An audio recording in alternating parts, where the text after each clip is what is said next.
page 154 et 155 ka tafsir al-Qur'an de sura 7. Allah dali ya bani adam kono bibbe adama khudu yette kon yo zinatakum cudari mon din borne cudari mon labandi din inda kulli masjidin e kala julirde ko fanda e kala waqutu legoy borne conci mon labadin julon ande ton si don yawde ka president on ko burdi labede bornoto don borne wakulu nyamo washrabu yaron dido tati kala on yamirama yo on wadudi kono wala tusrifu waton fejjinti e hunde kala e majji wade haka hawri don haka hakindi don innahu la yuhibbul musrifina o ida de fejjinti nobbe buluyu man harrama kombo ne harmino zinatallahi cudari Allah allati din akhraja ndi o yaltinani li ibadihi jiyabe makko be wat tayyibati dido labudi weldi dagidi ko ɗum woni weli fotiji min risiki moddarsi kombo wawi wiide ɗum ɗo no harmani jiyaɓe makko ɓe komo anda sikkugol ɗo otowal climatiseur wal ma ɗum paɗal labangal ma montor labaɗo ma téléphone wil janil ma basen wil yeɗɗugil sikkugol ɗum ɗo no harmani julɗo ma no harmani ustasijo ustasi en ma imamu en duwaka waɗde ɗum kombo wawi harminde ɗum komo anda ɓul yetoɓe de sa hiya ɗi piiji moƴƴi labaɗi kelɗuɗi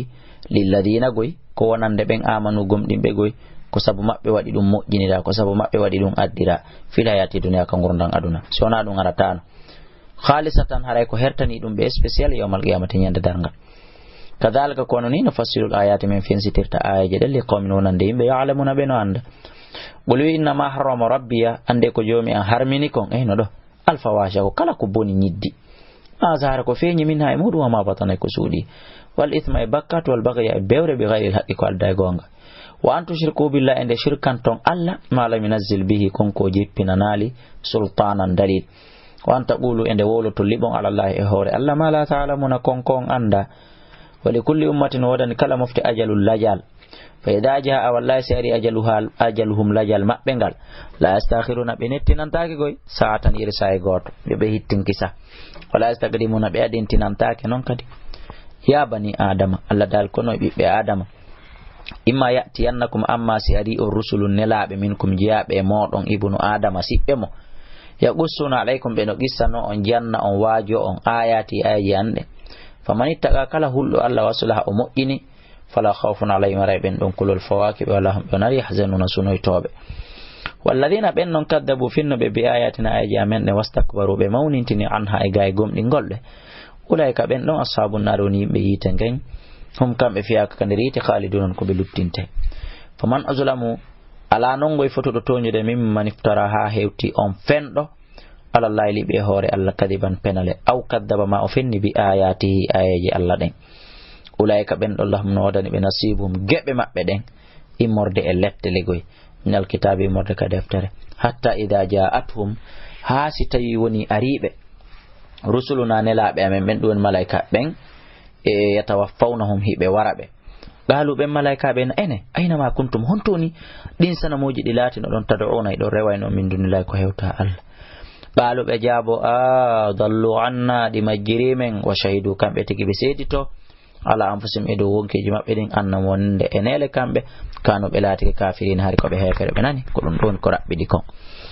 qala malaika be nabo udkhulunate fi umamin ender moftanuji kefirdi qad khalat tawnudi gomdi feƴƴi min qablikum ko adeti o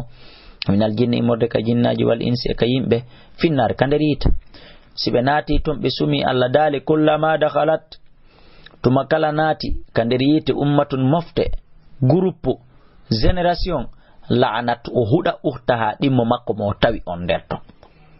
hatta ida dara ko koni be hudinirta hasibe gayni fotondirde be gayni tawtindirde fiya kandirita ton jami'an be dendangal galatu ya non ukhrahum sakkiti be mabbe libede be be wi'ana li ulahum aditi be libede be na rabbana jomi amin ha ulai ay be men tawiga adalluna ko be buri men majjinde ko be majjine men Allah men toreke ma faatim okkube ko dum woni yobube adaba lette defan cowalle multiplier fois 2 menen ko men hebi kon yoɓuɓe ɗum kamɓe sowanaɓe embere ɗum laabi ɗiɗi minan naari morde yitange qala Allah jaabo adiɗo e sakkitiɗo li kullin defun on fof ɗon mari cowalle walakin skon la ta'lamun on anda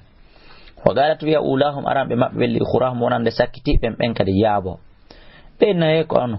fama kana lakum la tanaki on alayna e dow amen min fadlin immurde ɓural golle moƴƴe ha tata min ɓuray on lette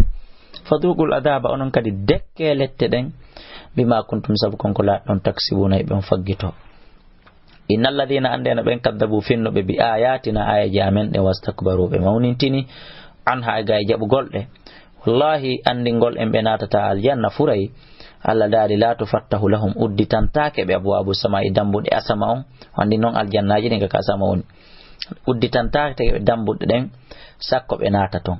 wala yadkhuluna aljannata ɓe natta aljanna hatta yalijal jamalu ha ngeloba sorira feƴƴira ɓisora fi sammil khiyata e nder wuddere meselal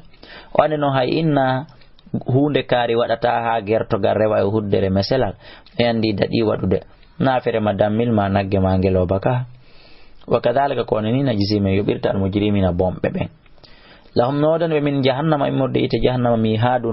mihadun daɗɗudi o min fawqihim heɓe mari kadi sengodo yiwte ngen dow kadi gawashin curki bimana pilafon kadi tawa ko yiite wa kadhalika kono ni najisimen yoɓirta azzalimina toñoɓɓen walladina ɓen noon amanu gomɗi wa amilu salati ɓe golli gollele moƴƴi wallahi la nukallifu nafsan min fawa wonki law saha sona yerkuki wawi kon ulaika ko ɓen ɗon ashabul jannati woni yimɓe aljanna ɓen hum ɓen ɗon fiha ka nder aljanna khaliduna ko luttinte wa naza'na min itta noon ma fi sudurim kala ko woni e nder ɓerɗe maɓɓe ɗe min hillin immorde gañanandi hoy koye ibnu adama andira min opéraɓe min itta fab tajiri tano ila min tatim sengole maɓɓe alanharu candi wa qalu ɓe alhamdulillahi min yetti allah alladi o allahjo hadana fewnuɗo men li hada e kaɗo dina sabu na wakkilare amen wama kunna min latano kili nahtadiya meɗen fewana hoore amen lawla an hadana allah so wona allah fewni men lagad jaatu rusulu rabbina jaka gomɗine laaɓe joomi amen ɓen atti bil haqqi gonga batti men jaɓi wanuduɓe nodde ɓe nana hawano wi'a an tilkumal jannatu teddungal mo aljanna mon mo wonɗon ɗon uristumuha on roninama mo wone bima kuntum sabu ko latino ɗon kon ta'maluna e ɗon gollayno golle moƴƴe kaduna wiɗen o tafsir ɗo qissa ala en addata qissa en addata sababu nuzul e kala humpaɗo qissaji konem ma sababu nuzul konem o yiltitoto ko tafsir alqur'ana arano mo mi waɗi ma o noddala e ɗi numéro téléphone ji ɗo 628 60 53 0